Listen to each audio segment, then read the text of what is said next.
ఆయన ప్రధాన పార్టీకి చెందిన నియోజకవర్గ ఇన్ఛార్జ్. అతనిపై పోలీసులకు కంప్లైంట్ చేశారు భార్య. ఏం జరిగింది, ఎవరా నేత?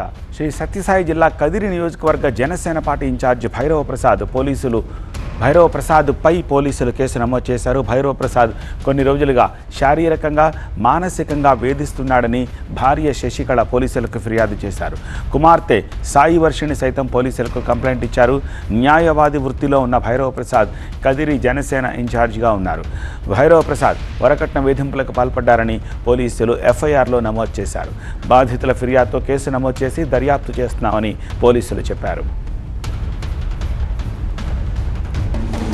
భార్య శశికళ తలపై రాడ్డుతో కొట్టి భైరవ ప్రసాద్ దాడి చేశారని, అడ్డొచ్చిన కుమార్తె సాయి వర్షిణిపై కూడా దాడి చేశారని కదిరి సిఐ చెప్పారు.